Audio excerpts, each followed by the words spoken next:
সুপ্রিয় শিক্ষার্থীবৃন্দ, আমার প্রীতি এবং শুভেচ্ছা গ্রহণ করো। আশা রাখি তোমরা যে যেখানে আছো প্রত্যেকেই ভালো আছো, নিরাপদে আছো। এই প্রথমবারের মতো তোমাদের প্রথম বর্ষের স্বাধীন বাংলাদেশের অভ্যুদয়ের ইতিহাস নিয়ে আমি তোমাদের সামনে উপস্থিত হয়েছি। প্রথমে আমি আমার পরিচয়টা দিচ্ছি। আমি ডক্টর মুক্তা সাহা, সহযোগী অধ্যাপক, রাষ্ট্রবিজ্ঞান বিভাগ, ঢাকা কলেজ, ঢাকা। আমরা একটা বৈশ্বিক মহামারীর মধ্য দিয়ে যাচ্ছি, একটা মহা বিপর্যয়ের মধ্য দিয়ে। প্রায় বছর হতে চলল যে এই অবস্থার মধ্যে আমরা আছি। এর মধ্যেও খুব অল্প সময়ের মধ্যেও এই করোনা কালটা শুরু হওয়ার খুব অল্প সময়ের মধ্যেই ঢাকা কলেজ কর্তৃপক্ষ যে উদ্যোগটা গ্রহণ করেছে, যে অনলাইন ক্লাসের কার্যক্রমের, এই জন্য আমরা সংশ্লিষ্ট সকলের প্রতি কৃতজ্ঞতা প্রকাশ করছি। কারণ জীবনে সমস্যা থাকবে এবং সেই সমস্যাটাকে কিভাবে আমরা চ্যালেঞ্জ হিসেবে নিয়ে মোকাবেলা করে সামনের দিকে এগিয়ে যাব, এটাই হলো জীবনের অপর নাম। তো আজকে আমরা যে বিষয়টা পড়ব, যেটা দিয়ে আমি শুরু করলাম, এই যে আমরা একটা সমস্যার মধ্যে আছি, সমস্যাটাকে আমরা মেনে নিয়েছি। আমরা কিন্তু প্রথম বিষয়টাকে মানতে পারিনি। যতদিন আমরা মানতে পারিনি ততদিন আমাদের সমস্যাটা ঘনীভূত হচ্ছিল, কঠিন হচ্ছিল। প্রথম দিকে হয়তো অনেকে বিষয়টা বুঝতে না পেরেই ভয়ে অনেক মানুষ পৃথিবী ছেড়ে চলে গেছে। আস্তে আস্তে আমরা এখন কিন্তু আমরা অনেকটা সয়ে গিয়েছি অনেক মানুষের প্রাণের বিনিময়ে। তো আমার কাছে আজকে যে টপিকটা আমি পড়াবো, এই টপিকটার সঙ্গে আমাদের বর্তমান পরিস্থিতিটা যেন কোথায় একটা আমি যোগসূত্র খুঁজে পাচ্ছি। তোমরা দেখো, আমি যে তোমাদের পেপারটা নিয়ে আজকে তোমাদের সামনে উপস্থিত হয়েছি, সেটা হলো স্বাধীন বাংলাদেশের অভ্যুদয়ের ইতিহাস। এই যে বাংলাদেশ, এই যে স্বাধীন শব্দ, এই যে অভ্যুদয়, এই যে ইতিহাস, প্রতিটা শব্দ দিয়ে তোমাদের একটি করে ক্লাস নেওয়া যায়। একটা স্বাধীন দেশ, একটা যুদ্ধ বিধ্বস্ত বাংলাদেশ পুনর্গঠনে আমাদের জাতির পিতা বঙ্গবন্ধু শেখ মুজিবুর রহমান যে অবদান রেখেছেন, সেটাই আমাদের আজকের আলোচ্য বিষয়। কিন্তু সরাসরি আমাদের এই আলোচনায় যাওয়ার আগে আমি ছোট্ট করে তোমাদের যে বিষয়গুলি একটু বলতে চাই, যে সেটা হলো যে দেখো, তোমরা যে ডিসিপ্লিনেরই হও না কেন, ডিসিপ্লিন বলতে বোঝাচ্ছি তোমরা অনেকে হয়তো সায়েন্স ব্যাকগ্রাউন্ড মেনটেন করছো, পড়ছো সায়েন্সের বিভিন্ন সাবজেক্টে, কেউ হয়তো কমার্স, কেউ হয়তো আর্টস বা মানবিকে পড়ছো।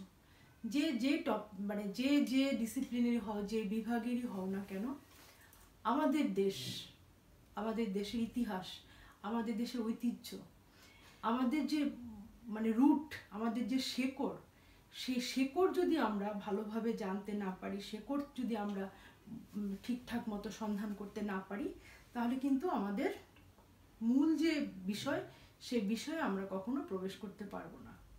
যেমন যদি একটা খুব সাধারণ একটা উদাহরণ দেই, যে একটা মায়ের সাথে একটা শিশুর, মা যখন পৃথিবীতে একটা সন্তান আসে, এই যে মায়ের সাথে সন্তানের যে সম্পর্ক, একটা ছোট্ট শিশু যে যখন কিছুই খেতে পারে না, তখন সে তার মায়ের বুকের দুধের উপর নির্ভর করে, এবং এই দুধ পানের মধ্য দিয়ে সন্তানের সাথে মায়ের যে সখ্যতাটা, সেটা আরো অনেক বেশি বেড়ে যায়। ঠিক তেমনি আমাদের এই মাতৃভূমিটা হলো মায়ের মতো। এই মাকে যদি আমরা সত্যিকার অর্থে ভালোবাসতে পারি, মার যে কোনো কষ্টকে আমরা যদি বলি নিজের কষ্ট, তাহলে কিন্তু আমাদের অনেক কিছু আমরা সহজে গ্রহণ করতে পারবো, অনেক কিছু আমরা সহজে করতে পারবো। তো এই যে বিষয়গুলি, যে আমরা স্বাধীন বাংলাদেশের অভ্যুদয়ের ইতিহাস, আমরা যদি এই বাংলাদেশের ইতিহাস সম্পর্কে আমরা যদি ছোট্ট করে একটু বলতে চাই তোমাদের, সেটা তোমাদের সবারই জানা। সেই 1757 সালে পলাশীর যুদ্ধের পরাজয়ের মধ্য দিয়ে যে আমাদের স্বাধীনতার যুদ্ধ অস্তমিত হলো, সেটা ফেরত পেতে আমাদের প্রায় 200 বছরের বেশি সময় লেগেছে। এর মধ্যে অনেক ঘাত প্রতিঘাতের মধ্য দিয়ে আমরা এগিয়ে গিয়েছি, অনেক অনেক ইতিহাসের সঙ্গে যুক্ত হয়েছে। আমরা সব তো আলোচনা করতে পারবো না। তো আমাদের যে মূল আলোচনাটা, সেটা আমরা যদি 6 দফার মধ্য দিয়েও শুরু করি, তাহলেও দেখো যে একজন মানুষ একটা আমি আজকে একটা কোথায় যেন একটা গল্পের ছলে বলছিলাম, যে আসলে এরা আসলে শুধু মানুষ নয়। আমরা হয়তো দেখতে মনে করি যে এরা মানুষের অবয়বে পৃথিবীতে এসছে। যদি আমরা আমাদের যেহেতু আমি রাষ্ট্রবিজ্ঞানের আমার শেকড়, আমি যদি রাষ্ট্রবিজ্ঞানের একজন স্টুডেন্ট হিসেবে নিজেকে মনে করি এবং আমি যদি আমার মনীষীদের কথা ভাবতে যাই, রাষ্ট্র দার্শনিকদের কথা, সক্রেটিস, প্লেটো, অ্যারিস্টটল, বাংলাদেশের বিভিন্ন যদি আমরা বিখ্যাত মানুষদের কথা বলতে যাই, অথবা বিশ্বকবি, বিদ্রোহী কবি, এই ধরনের মানুষের কথা যদি আমরা একটু আমাদের চোখের সামনে নিয়ে আসি, জাস্ট বিষয়গুলিকে একটু বোঝার জন্য, সহজ করার জন্য, তাহলে তোমরা কি দেখতে পাবে যে এরা সকলেই দেখতে সাধারণ মানুষের মতো ছিল, কিন্তু এদের কার্যক্রম ছিল অসাধারণ। কারণ একজন মানুষ বেঁচে থাকে তার কর্মের মধ্য দিয়ে। মানুষ পৃথিবীতে আসবে, মানুষ পৃথিবী ছেড়ে চলে যাবে, এর চেয়ে কঠিন সত্য আর নেই।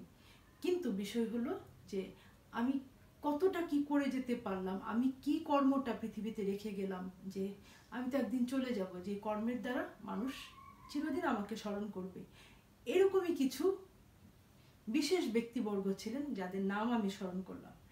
ঠিক তেমনি আরেকজন ব্যক্তিত্ব হলেন, ওই বললাম সাধারণ মানুষের মতো দেখতে, কিন্তু তিনি মোটেই সাধারণ ছিলেন না।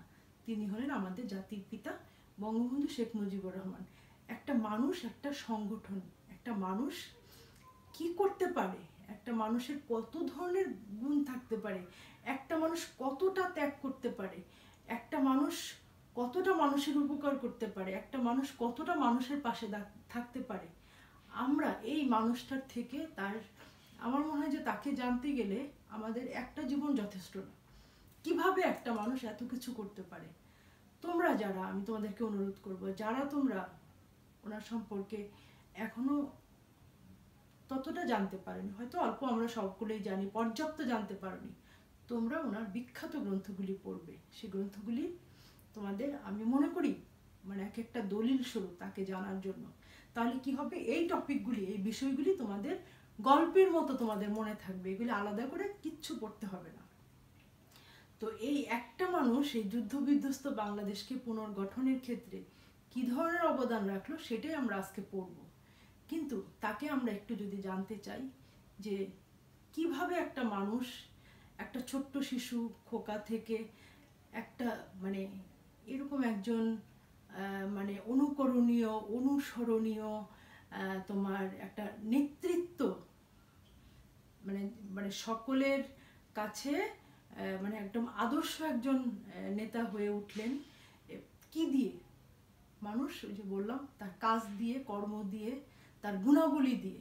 একটা মানুষ আমরা কিভাবে বিশ্লেষণ করি যে একটা ভালো মানুষ, খারাপ মানুষের সংজ্ঞা কি? ভালো মানুষের কিছু কাজ দিয়ে যেমন ভালো মানুষ বোঝা যায়, খারাপ মানুষের কিছু কর্ম দিয়েও খারাপ মানুষকে চেনা যায়। তো আমরা ওনাকে চিনবো ওনার কাজের মধ্য দিয়ে, ওনার কাজের মধ্য দিয়ে, কর্মের মধ্য দিয়েই উনি আজীবন আমাদের মধ্যে টিকে থাকবেন। এই যে ওনাকে আমরা বলছি সম্মোহনী গুণাবলী সম্পন্ন একজন নেতা। সম্মোহনীর গুণাবলীটা কি, সম্মোহনটা কি?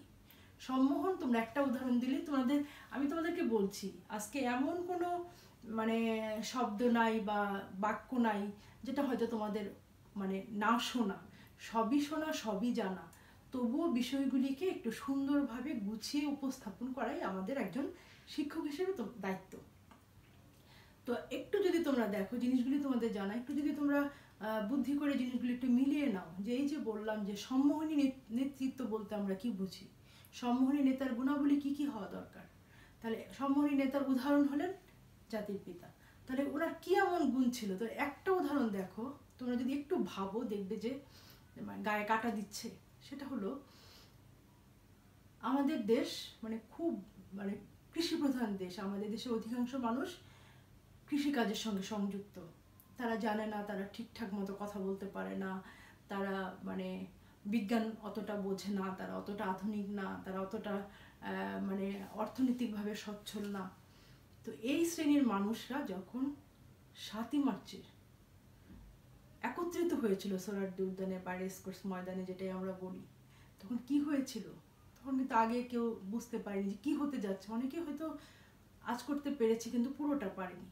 যখন বঙ্গবন্ধু এরকম একটা ঘোষণা দিলেন যে যার যা আছে তাই নিয়েই ঝাঁপিয়ে পড়তে হবে, এই যে ওনার একটা বক্তব্যর মধ্য দিয়ে একটা দেশের মানুষ যার যা ছিল তাই নিয়ে ঝাঁপিয়ে পড়ে একটা দেশকে স্বাধীন করলো। এটাই হলো সম্মোহনী নেতার গুণাবলী। কি যে উনি এতগুলি মানুষকে, ওনার কথায় মানুষ হাসতো, ওনার কথায় মানুষ কাঁদতো, ওনার কথায় মানুষ জীবন দিয়েছে। একটু ভেবে দেখো যে বিষয়গুলি মানে মানে কতটা মর্মস্পর্শী, কতটা আমাদের ভেতরকে নাড়া দেয়।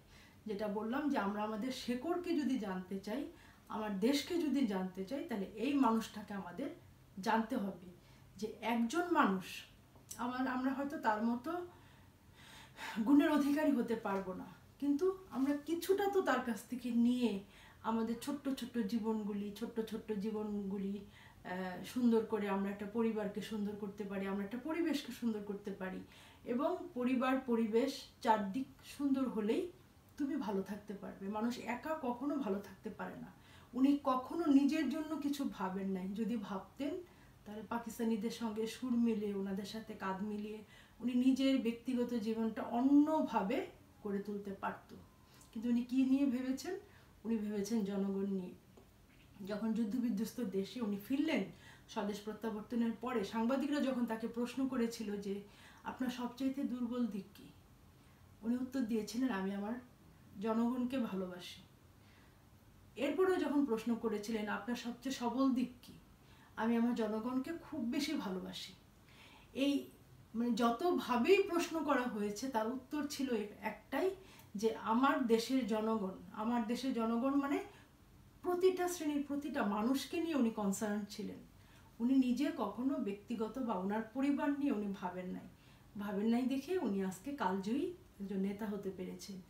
এবং ওনার যে দূরদর্শিতা, মানে অদূর সুদূরকে দেখতে পারার যে ক্ষমতা, এবং ওনার যে মানে বিভিন্ন যে চারিত্রিক গঠন, ওনার যে দৃঢ়তা, ওনার যে মানবিকতা, ওনার যে মানে শিক্ষা, ওনার যে মানবিকতা ইত্যাদি ইত্যাদি সব কিছু মিলিয়ে উনি কি হয়েছেন, উনি মানে কালজয়ী একজন নেতায় পরিণত হয়েছেন।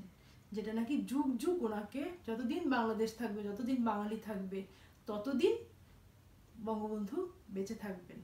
কাজেই পৃথিবীতে মানুষ আসবে, পৃথিবীতে উনি তো কখনো নিজের জীবনকে নিয়ে ভাবেন নাই, উনি কখনো নিজের পরিবারকে নিয়ে ভাবেন নাই। আমরা জানি যে এই গুণাবলীগুলি অর্জন করতে পেরেছেন দেখেই যে আজকে আমরা তাকে স্মরণ করছি তার কর্মের মধ্যে। শুধু আমরা না, এরকম অনেক দেশেই তার জীবনী, তার বিভিন্ন কর্মকাণ্ড নিয়ে পড়াশোনা হচ্ছে, গবেষণা হচ্ছে এবং ভবিষ্যতে আরও হবে। তো আমরা দেখি যে আমরা যে কথাগুলি বললাম, যে আমরা যদি রুট জানতে চাই, যে আমার একটা যদি বিল্ডিং আমি গঠন করতে চাই, ওই বিল্ডিংয়ের ফাউন্ডেশন মানে যতটা মজবুত হবে, সেই মজবুত ফাউন্ডেশনের উপরে তুমি যত তালা করো তালাগুলি শক্তভাবে বসবে। কিন্তু ফাউন্ডেশন যদি দুর্বল হয়, সামান্য একটা ভূমিকম্পে কিন্তু ভবনটা ধসে পড়বে। কাজেই আমাদের এই ভিত্তিটা যদি তোমরা সুন্দর করে জানো যে দেশ আমার এবং আমাদের দেশের ইতিহাসটা আর 10টা দেশের ইতিহাসের চেয়ে ভিন্ন, ভাষার জন্য প্রাণ দিয়েছে এরকম দেশ বিশ্বের ইতিহাসে বিরল। এবং এই দিনটি, এই 21শে ফেব্রুয়ারি, আমরা এখন ফেব্রুয়ারি মাসে দাঁড়িয়েছি, এই 21শে ফেব্রুয়ারি আন্তর্জাতিক মাতৃভাষা দিবস হিসেবে সারা বিশ্বে পালিত হচ্ছে। এটা আমাদের জন্য অনেক বেশি গর্বের, অনেক বেশি অহংকারের। তাহলে যারা নিজের জীবনকে উৎসর্গ করে ভাষার জন্য প্রাণ দিয়েছিল, যারা নিজের জীবনকে বিপন্ন করে নিজের পরিবারকে মানে ছেড়ে দেশের জন্য জীবন দিয়েছিল, তাদের জন্য আমরা আজকে স্বাধীনভাবে আমরা এত সুন্দর করে আমরা সব কিছু করতে পারছি। কাজেই তাদের প্রতি আমাদের বিনম্র শ্রদ্ধা, ভালোবাসা। এবং এই যে মানে কোনো অর্জন করার চেয়ে তা ধরে রাখা অনেক বেশি কঠিন, অনেক বেশি কষ্টসাধ্য, অনেক বেশি চ্যালেঞ্জিং।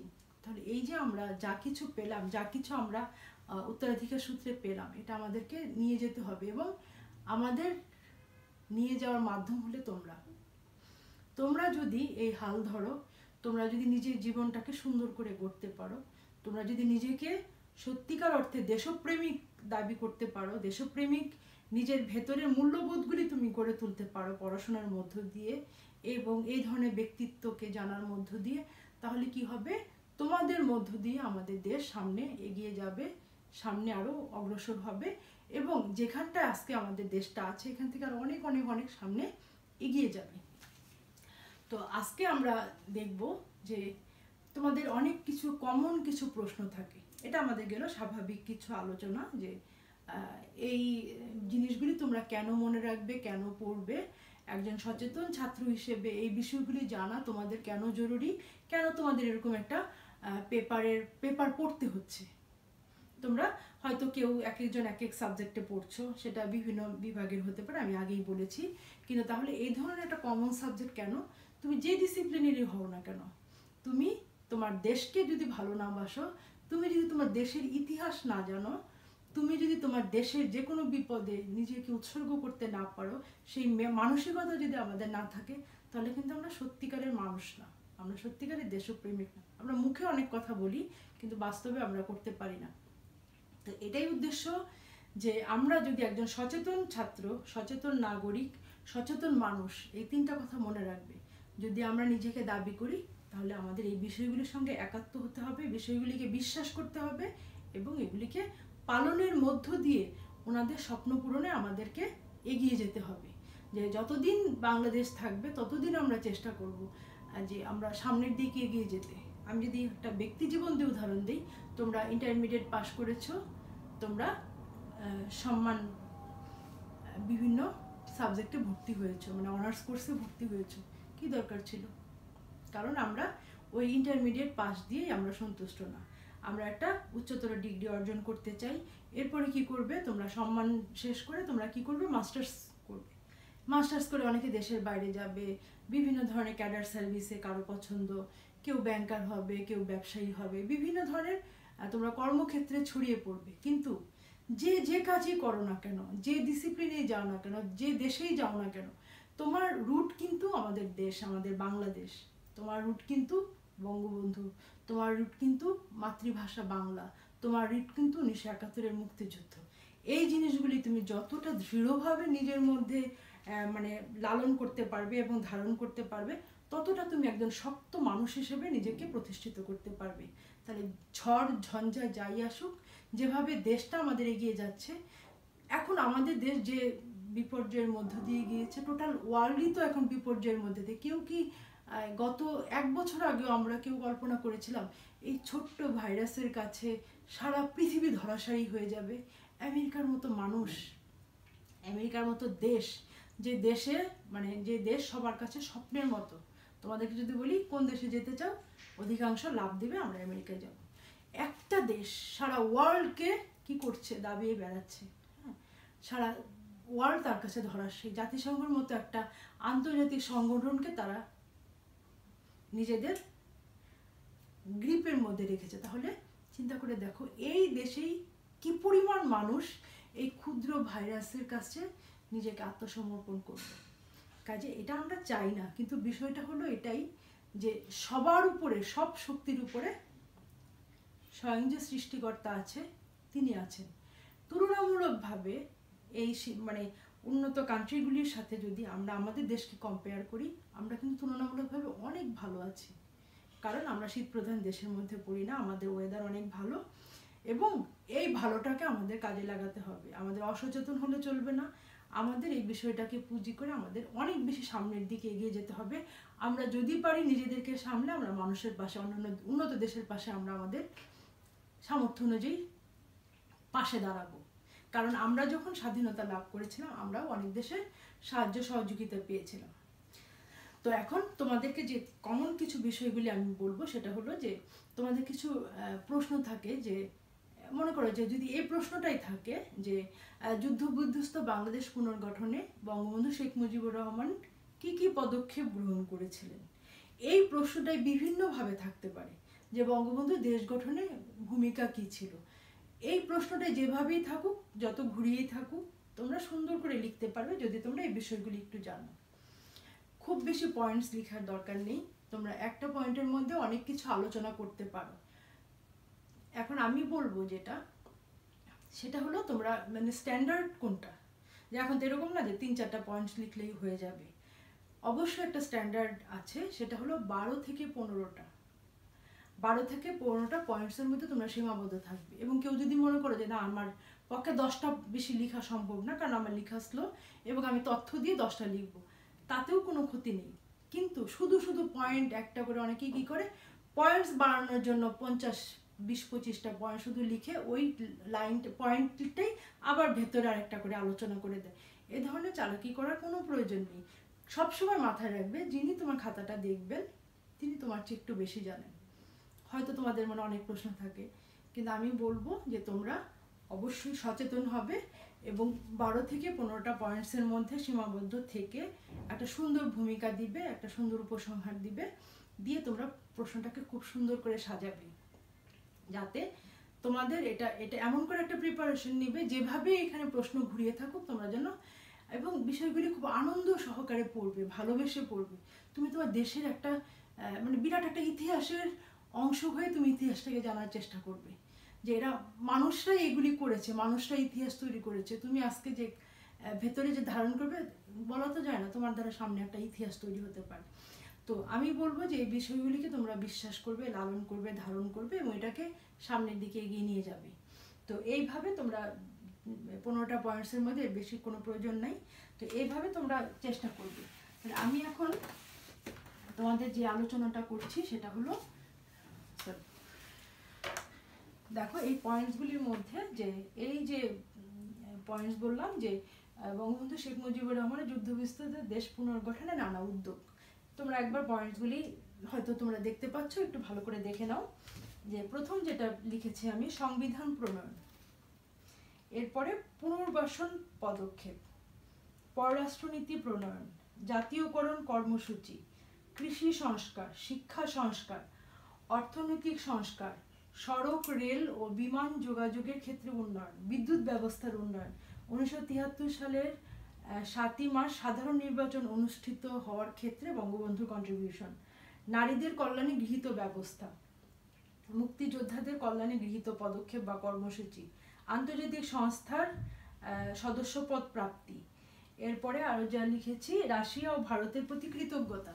দেখো আমি এই পয়েন্টগুলি একটু একটু করে আলোচনা করব, তার আগে কমন দু একটা বিষয় তোমাদেরকে বলে নেই, যেটা আমি একটু বিশেষ করে আমি একটু মানে এমফাসিস বা জোর দিতে চাই। সেটা হলো, দেখো, নারীদের কল্যাণে গৃহীত ব্যবস্থা এবং রাশিয়া ও ভারতের প্রতি কৃতজ্ঞতা, এই দুইটা বিষয় একটু দেখো। যে পয়েন্টটা আমি বলবো সেটা হলো যে মানুষকে কৃতজ্ঞ হতে হবে এবং দেশের একজন কর্ণধার, একজন জাতির পিতা হিসেবে তিনি যথেষ্ট কৃতজ্ঞ ছিলেন। আমরা যদি যার যেটা প্রাপ্য তাকে যদি সেটা থেকে বঞ্চিত করি, আমরা কিন্তু তার প্রতি যথার্থ সম্মানটা প্রদর্শন করলাম না, বা তার সাথে আমরা মানে তাকে আমরা অসম্মানিত করলাম। তো আমাদের দেশের স্বাধীনতা যুদ্ধের সময় যদি ভারত এবং রাশিয়া আমাদেরকে পর্যাপ্ত সহযোগিতা না করতো, আমাদের কিন্তু মানে আমরা জানি না আমাদের ওই ইতিহাসটা কী হতো, এটা আমরা জানতেও চাই না। আমরা তাদের প্রতি অনেক অনেক অনেক বেশি কৃতজ্ঞ। কিন্তু এই কৃতজ্ঞতার পরেও আমি যেটা বলবো যে বাংলাদেশ কিন্তু যখন আন্তর্জাতিক সংগঠনগুলি মানে সদস্য হতে গেল, তখন কিন্তু বাংলাদেশ পররাষ্ট্রনীতিতে কী করেছে সেটা আমি তোমাদের সাথে আরেকটু আলোচনা করছি। বাংলাদেশের পররাষ্ট্রনীতি যখন নির্ধারণ করা হয়, বাংলাদেশের পররাষ্ট্রনীতির মূল স্লোগান হচ্ছে friendship to all but malice to নান, সকলের সঙ্গে বন্ধুত্ব, কারোর সঙ্গে শত্রুতা নয়। কিন্তু এটা তো হওয়ার কথা ছিল না, কারণ আমাদের মুক্তিযুদ্ধে তখন তো রাশিয়া ছিল না, তখন ছিল সোভিয়েত ইউনিয়ন এবং মার্কিন যুক্তরাষ্ট্র। মার্কিন যুক্তরাষ্ট্র সরাসরি অসহযোগিতা করেছে এবং সোভিয়েত ইউনিয়ন সরাসরি সহযোগিতা করেছে। তারপরেও যখন আমরা এই স্বাধীনতার পরে আমরা যখন কোন জোটের অন্তর্ভুক্ত হবো, তখন দুটা সামরিক জোট ছিল, একটা হলো আমেরিকা ছিল ন্যাটো আর সোভিয়েত ইউনিয়ন ছিল ওয়ারশো।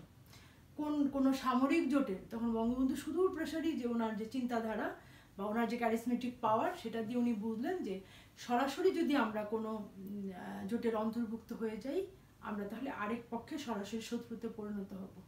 আমাদের যদি কৃতজ্ঞতা প্রকাশ করতে চাই, সেটা কৃতজ্ঞতা প্রকাশের অনেক ওয়ে আছে, আমরা সরাসরি কারো শত্রু হতে চাই না।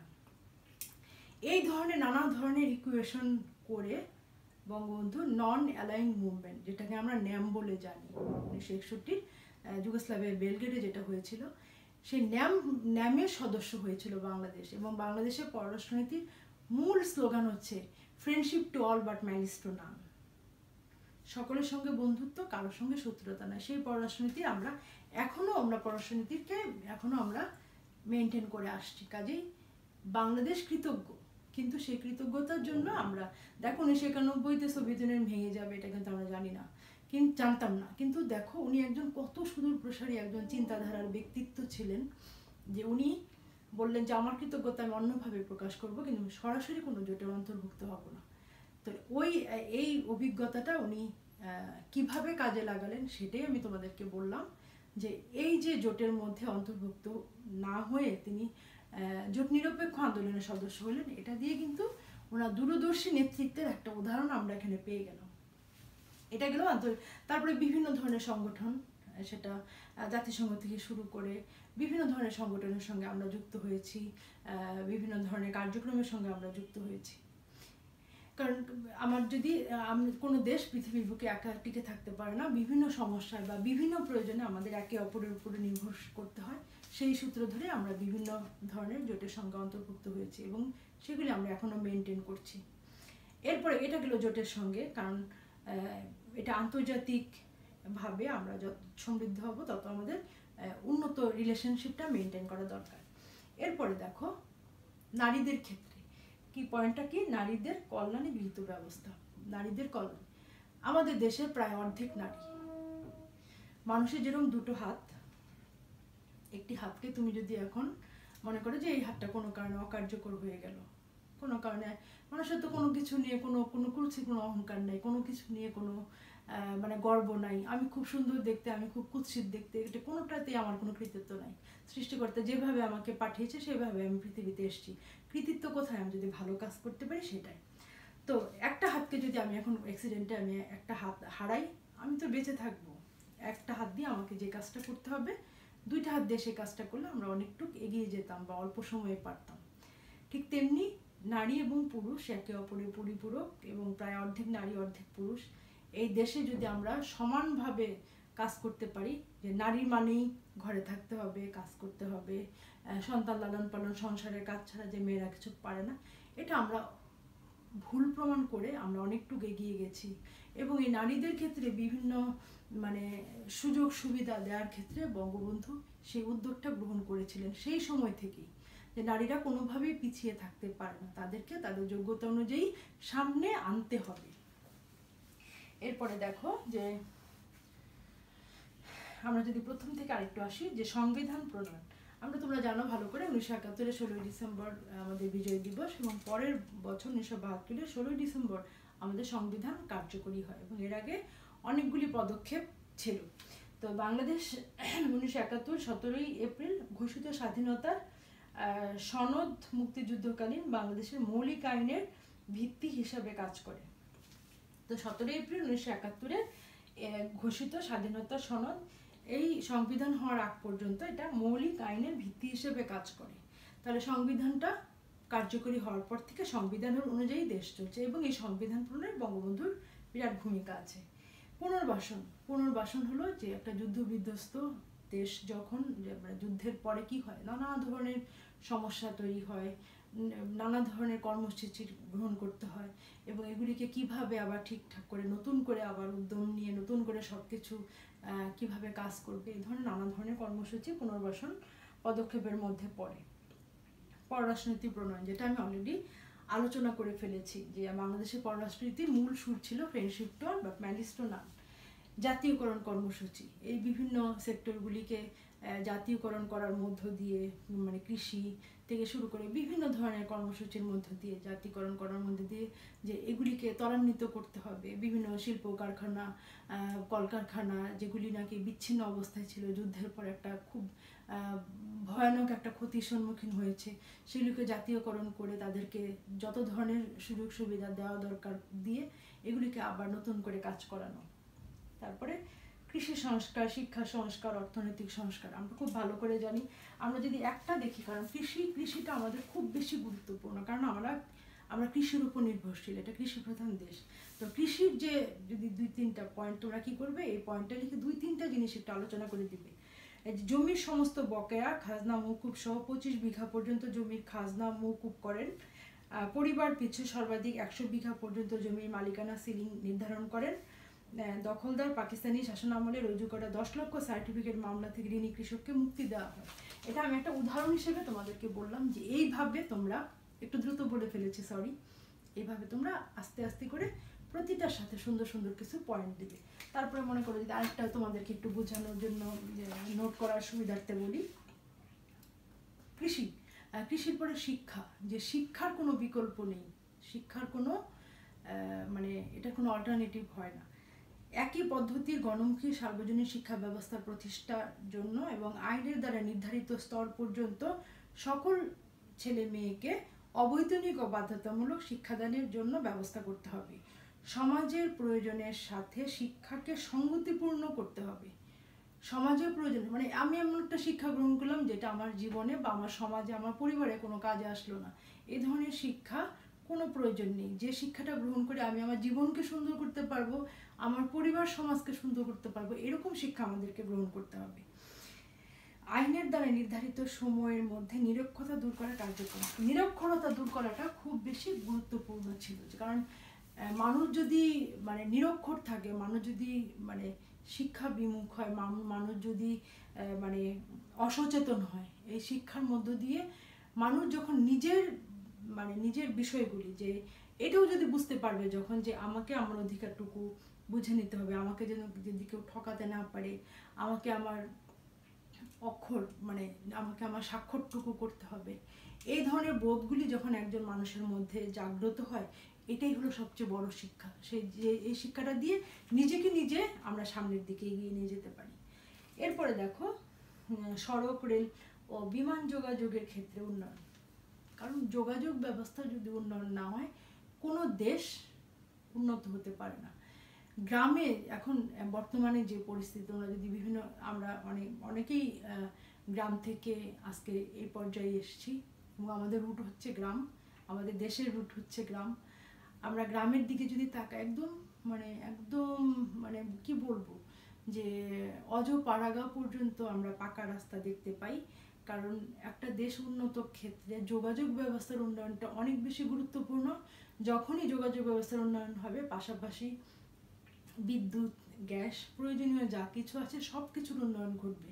কাজে সবচেয়ে বেশি জরুরি যে যোগাযোগ ব্যবস্থা, সেই দিক দিয়ে উনি গুরুত্ব দেন। বিদ্যুৎ ব্যবস্থার উন্নয়ন করেন। তারপরে যেটা হলো, আমি অনেকগুলি যেটা বললাম কৃতজ্ঞতাবোধ, মুক্তিযোদ্ধা যারা নিজের জীবন দিয়ে নিজের পরিবারকে বঞ্চিত করে দেশের মানুষের জন্য নিজের জীবনটাকে উৎসর্গ করেছেন, যেসব মুক্তিযোদ্ধা, তাদের পুনর্বাসন উনি নানা ধরনের কর্মসূচি গ্রহণ করেন। তাদেরকে কিভাবে বিভিন্ন জায়গায় ওনাদেরকে সুন্দরভাবে দায়িত্ব পালন করানো যায়, তাদের পরিবারকে, যারা চলে গেছেন তাদের পরিবারকে কিভাবে ক্ষতিপূরণ দিয়ে, এটা তো আসলে ক্ষতিপূরণ দিয়ে হয় না, একটা মানুষের কোনো সাবস্টিটিউট নাই, মানুষের জায়গাটা আমরা কোনো সম্পদ দিয়ে, পৃথিবীর সমস্ত সম্পদ দিয়েও সেটা আমরা ফিল আপ করতে পারবো না। কিন্তু যেটা আমরা পারি, মানুষের বেঁচে থাকার জন্য তো অর্থের দরকার, যেটুকু দরকার, যে যখন ব্যক্তিটা চলে গিয়ে একটা পরিবারকে যে নিঃস্ব করে গেলেন, পরিবারকে মহাবিপদে ফেলে গেলেন, সেখান থেকে উদ্ধারের জন্য যা কিছু করা সেটুকু উনি গ্রহণ করেছেন। এরপরে যেটা খুব ইম্পর্টেন্ট সেটা হলো 1973-এর 7ই মার্চের সাধারণ নির্বাচন। কারণ একটা নির্বাচন না হলে আমাদের যে সরকার গঠনের যে বিষয়টা ছিল সেটা কখনোই সম্ভব হতো না। তার এই নির্বাচনের মধ্য দিয়ে আমরা জানি যে আমাদের অনেকটুকু আমরা স্থিরতার মধ্যে আসলাম। আমাদের প্রথম সাধারণ নির্বাচন, এই ডেটটা তোমরা মনে রাখবে, 1973 সনের 7 মার্চ। তো এই বিষয়গুলির মধ্য দিয়ে আমরা যদি খুব সংক্ষেপে যদি আমি আরেকটু তোমাদেরকে বলতে চাই যে আজকে যে টপিকটা ছিল যে বঙ্গবন্ধু শেখ মুজিবুর রহমানের যুদ্ধবিধ্বস্ত দেশ পুনর্গঠনে বিভিন্ন কর্মসূচি সমূহ, এবং এই কর্মসূচির মধ্য দিয়ে উনি কি ধরনের কন্ট্রিবিউশন রেখে গেছেন সেটা আসলে বলে লিখে কোনোভাবেই শেষ করা সম্ভব না। তবুও আমরা বিষয়গুলিকে আমি বলবো যে তোমরা অবশ্যই এটা পরীক্ষার খাতায় সুন্দর করে লিখবে। তার চেয়ে অনেক বেশি গুরুত্বপূর্ণ হলো তোমরা ভেতরে এগুলিকে ধারণ করবে।